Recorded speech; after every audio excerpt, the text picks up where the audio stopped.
Chapter है दूसरा, जिनका नाम है shaping of the earth surface. आज हम लोग अपना पहला लेक्चर स्टार्ट कर रहे हैं और धीरे धीरे करके स्लोली करके सारे लेक्चर को कंप्लीट करेंगे। आइए चलते हैं, हम लोग का जो पहला चैप्टर है वो है आपका क्लास 9 का shaping of the earth surface. इस चैप्टर में क्या बोला जा रहा है, इस चीज को हम लोग समझते हैं। चैप्टर में ये बोला जा रहा है कि हमारे अर्थ सरफेस जैसा दिख रहा है वैसा पहले आज से कुछ समय पहले ऐसा बिल्कुल भी नहीं था। तो ऐसा क्या बदलाव इसमें दिखने को मिल रहा है? कभी कभी आप लोग अगर देखिएगा तो कहीं ना कहीं आपको अर्थ सरफेस पे किसी जगह आपको माउंटेन दिखने को मिलेगा, किसी जगह प्लेन दिखने को मिलेगा, किसी जगह आपको वैलीज दिखने को मिलेंगे और किसी जगह आपको प्लेट्यूज दिखने को मिलेगा। ऐसा क्या कारण हो गया? तो इन्हीं सारी चीजों के बारे में हम लोग पढ़ेंगे the shaping of the earth surface के अंदर। तो आइए चलते हैं, हमारा जो पहला पॉइंट है इस टॉपिक का उनके बारे में देखते हैं। हमारा जो पहला पॉइंट है कहने का है कि our earth surface is not consistent. कहने का मतलब है कि हमारा जो अर्थ सरफेस है वो जैसा दिख रहा है वैसा बिल्कुल भी नहीं था। कहने का मतलब है कि वो कंसिस्टेंट नहीं है, ना पहले था ना आज है कंसिस्टेंट। क्योंकि आप लोगों को पता है कि परिवर्तन ही संसार का नियम है। तो यहाँ पे भी वही चीज काम कर रहे हैं कि बोला जाता पहला point, our earth surface is not consistent. हमारा अर्थ सरफेस हो सकता है जो आज माउंटेन जहाँ पे दिखने को नजर आ रहा है आगे चल के ये माउंटेन ही ना दिखे, तो कुछ भी हो सकता है। जहाँ प्लेट्यूज है हो सकता है वहां पे कुछ और ही आपको कुछ समय के बाद दिखने को नजर आए। तो ये सब सारी चीजों के बारे में हम लोग जहाँ पे पढ़ेंगे वो है चैप्टर आपका the shaping of the earth surface. तो पहला पॉइंट है, चलिए स्टार्ट करते हैं। अर्थ सरफेस इज नॉट कंसिस्टेंट। ये वाला पॉइंट में किसी को कोई दिक्कत? नेक्स्ट पॉइंट को देखते हैं। It constantly being transform. ये इनका जो मतलब बोला गया है कि इज नॉट कंसिस्टेंट। इनका मतलब है कि हमारा जो अर्थ सरफेस है वो कॉन्स्टेंटली लगातार ट्रांसफॉर्म होते हुए नजर आ रहा है। ट्रांसफॉर्म होने का मतलब है धीरे धीरे बदलते हुए नजर आ रहा है। तो बदलते हुए नजर आ रहा है, तो ऐसा क्या बोला है जिसकी वजह से हमारे अर्थ सरफेस पे सारी चीज बदल रहे? तो कुछ ना कुछ तो रीजन होगा ना। तो रीजन क्या है वो देखिए। तो पहला रीजन यहाँ पे बताया गया है by the powerful forces acting with in the earth surface. यानी कि कुछ ऐसे फोर्सेस है जो धरती के अंदर से काम कर रहा है। और ऐसा फोर्स है जिसके वजह से हमारे धरती के सतह पे जितने भी बदलाव हो रहे हैं उनका कारण कहीं ना कहीं ये सारे फोर्स है जो धरती के अंदर से लग रहे हैं। तो दूसरा पॉइंट भी वही बोला जा रहा है कि कॉन्स्टेंटली बीइंग ट्रांसफॉर्म्ड। और ये जो ट्रांसफॉर्म हो रहे हैं बदल रहे हैं, तो इसके पीछे कारण क्या है?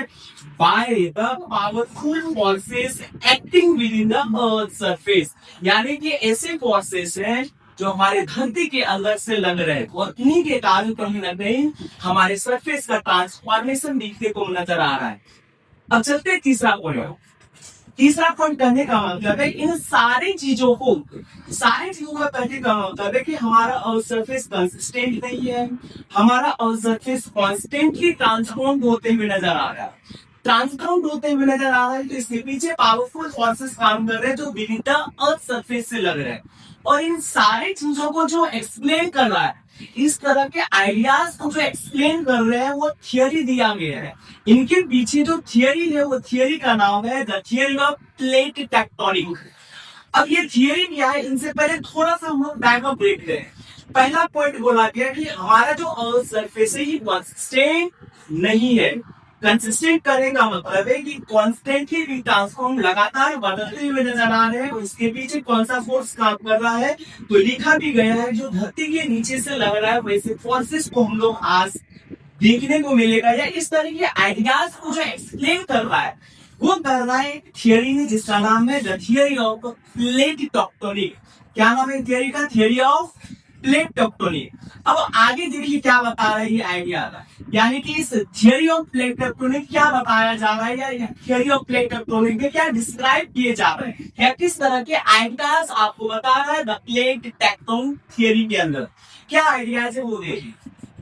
How large pieces of earth crust, हमारा जो धरती है, धरती कहने का मतलब है हमारा जो अर्थ सरफेस है। थोड़ा सा यहाँ पे देखिए, अगर ये मान ले कि हमारा अर्थ सरफेस है, ये जो हमारा अर्थ है मान लेते हैं ये अर्थ है और अर्थ सरफेस, ये जो सरफेस है, ये जो ऊपर वाला परत है, ये जो ऊपरी सतह है, ये जो ऊपरी सतह है, कहने का मतलब है how large pieces of earth crust, ये जो आप देख रहे हो ये इतना भी छोटा नहीं है, मतलब कि ये जो अर्थ क्रस्ट है कहने का मतलब है बहुत बड़ा है। और यहाँ पे भी वही चीज समझाया जा रहा है, how large pieces of earth crust, इतने बड़े अर्थ क्रस्ट हमारा ऐसे स्लोली स्लोली होके मूवमेंट कर रहे हैं। तो मूवमेंट करने के पीछे कुछ ना कुछ तो रीजन होगा, या हमारे जो अर्थ क्रस्ट मूवमेंट कर रहे हैं वो किनके ऊपर फ्लोट कर रहा है, या किनके ऊपर आपका ये जो है आपका मूवमेंट करते हुए नजर आ रहा है आपका अर्थ क्रस्ट। तो फिर से एक बात समझाते हैं, कहने का मतलब है कि ये जो आइडियाज दे रहे हैं, आइडियाज होने का मतलब है इस तरह के जो बदलाव दिखने को नजर आ रहा है हमारे अर्थ सरफेस पे, इस तरह के आइडियाज जो बता रहे हैं, जिस थियरी पे बता रहा है वो है थियरी आपका थियरी ऑफ प्लेट टेक्टोनिक।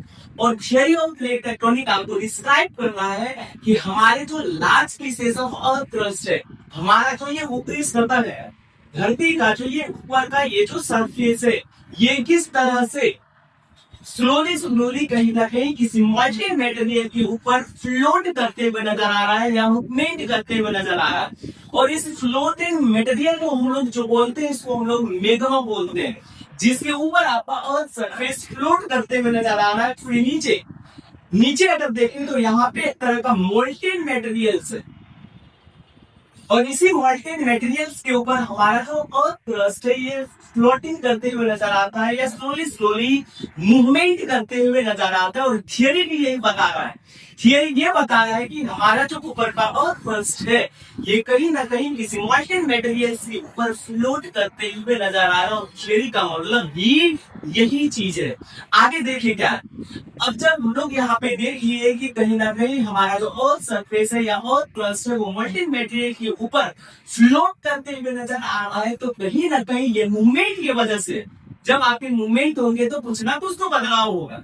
तो बदलाव क्या हो रहा है वो देखिए, this movement gives rise to various landform, अलग अलग टाइप ऑफ लैंडफॉर्म यहाँ पे बढ़ते हुए नजर आ रहा है। लैंडफॉर्म का का मतलब है वेरियस रिलीफ फीचर, लैंडफॉर्म का मतलब है कि वेरियस रिलीफ फीचर का फॉर्मेशन हो रहा है, वेरियस रिलीफ फीचर। और वेरियस रिलीफ फीचर कहने का मतलब है जैसे कि माउंटेन, कहीं पे तो आपको माउंटेन दिखेगा, कहीं पे आपको प्लेट्यूज दिखते हुए नजर आएंगे, कहीं पे प्लेन दिखेगा, कहीं पे वैलीज दिखेगा। तो ये सब सारे चीज आपके अर्थ सरफेस पे दिखने को नजर आएगा। ये क्यों हो रहा है, क्योंकि कहीं ना कहीं हमारा जो अर्थ क्रस्ट है वो मोल्टेन मटेरियल्स के ऊपर फ्लोट करते हुए नजर आ रहे हैं, जिसके वजह से ये फ्लोटिंग के वजह से आपके अर्थ पे अलग अलग टाइप ऑफ लैंडफॉर्म दिखते हुए नजर आएगा। और वो लैंडफॉर्म है आपका कहीं पे माउंटेन दिखेगा, कहीं पे प्लेट्यूज दिखेंगे, कहीं पे प्लेन दिखेंगे, कहीं पे वैलीज दिखेंगे। ये सब सारे बदलाव आपके अर्थ सरफेस पे नजर आएगा। चलिए थोड़ा सा एक बार इस चीज को रिकॉल करते हैं स्टार्टिंग से जो हम लोग पढ़े। हम लोग चैप्टर पढ़ रहे हैं the shaping of the earth surface. The shaping of the earth surface कहने का मतलब है कि हमारे अर्थ सरफेस पे तरह तरह के बदलाव खतर होते हुए नजर आ रहा है, अलग अलग टाइप ऑफ ट्रांसफॉर्म होते हुए नजर आ रहे हैं। जैसा हम लोग आज अर्थ के बारे में देखने को नजर आ रहा है, क्या कुछ समय पहले क्या ऐसा था? नहीं, क्योंकि कहीं ना कहीं हम लोग एक चीज पढ़ते हैं टर्म कि परिवर्तन ही संसार का नियम है। तो कहने का मतलब है कि हमारे अर्थ सरफेस पे भी बहुत सारे बदलाव होते हुए अभी भी नजर आ रहा है, और आगे चल चल के कहीं ना कहीं अगर बहुत सारे ऐसे भी चीज दिखेंगे आपके अर्थ सरफेस पे। चलिए पहला पॉइंट क्या बता रहा है, our earth surface is not constant. दूसरा है इट कॉन्स्टेंटली बीइंग ट्रांसफॉर्म, लगातार आपके अर्थ सरफेस पे कुछ ना कुछ बदलाव होते हुए नजर आ रहे हैं। और इस बदलाव के पीछे क्या रीजन है, बाय वो powerful forces acting with in the earth, यानी कि आपके धरती के नीचे से कुछ ऐसे फोर्स लग रहे हैं जिसकी वजह से आपके अर्थ सरफेस पे लगातार कुछ ना कुछ बदलाव, लगातार कुछ ना कुछ बदलते हुए नजर आ रहा है, या ट्रांसफॉर्म होते हुए नजर आ रहा है, या बदलते हुए नजर आ रहा है। आगे कौन सा पॉइंट है, अब इन्हीं चीजों को एक्सप्लेन किया जा रहा है थियरी के माध्यम से, और वो थियरी है आपका the theory of plate tectonic. अब ये थियरी आप क्या एक्सप्लेन कर रहा है, this theory describe how large pieces of earth crust, यानी कि ये जो हमारा अर्थ क्रस्ट है, ये जो ऊपर का सरफेस है, अर्थ क्रस्ट, ये अर्थ क्रस्ट कहीं ना कहीं किसी मॉल्टेन मटेरियल्स के ऊपर फ्लोट करते हुए नजर आ रहे हैं। कल जब स्टार्ट करेंगे तो कहीं ना कहीं हम आपको एक एक्सपेरिमेंट के माध्यम से बताएंगे कि किस तरह से आपके अर्थ क्रस्ट आपके मॉल्टेन मटेरियल्स के ऊपर फ्लोट करते हुए नजर आ रहा है। तो यहाँ पे ये थियरी आपको डिस्क्राइब कर रहा है कि किस तरह से large pieces of earth crust slowly slowly करके मूवमेंट कर रहे हैं, और जिस चीजों पे मूवमेंट कर रहा है वो है आपका मॉल्टेन मटेरियल। और आगे चल के हम लोग देखेंगे इस मॉल्टेन मटेरियल का नाम क्या है। और जब आपके अर्थ स्लोली स्लोली मूवमेंट करेंगे तो कुछ ना कुछ तो बदलाव होगा, और इस बदलाव के कारण यहाँ पे अलग अलग टाइप ऑफ लैंडफॉर्म देखने को मिलेगा। वो है आपका माउंटेन, ये सब सारे एग्जाम्पल है। दूसरा है आपका प्लेट्यूज, तीसरा है आपका प्लेन वैलीज, इसके अलावा और भी बहुत सारे ऐसे चीज आपको सरफेस पे बदलाव देखने को नजर आएगा। तो आज का क्लास यहीं पे समाप्त करते हो, कल कोशिश करेंगे नेक्स्ट लेक्चर इससे आगे हम लोग देखेंगे। और उससे पहले हम लोग कोशिश करेंगे कि किस तरह से आपके अर्थ क्रस्ट मॉल्टेन मटेरियल पे या ऐसे कौन ऐसे मटेरियल, यानी कि इस मॉल्टेन मटेरियल का नाम क्या है जिसके ऊपर आपके अर्थ क्रस्ट फ्लोट करते हुए नजर आ रहा है। पहले ये एक्सपेरिमेंट देखेंगे, फिर आगे का लेक्चर हम लोग आगे बढ़ाएंगे। आज के क्लास यहीं पे स्टार्ट करते हैं, मिलते हैं कल फिर नेक्स्ट क्लास में। बाय।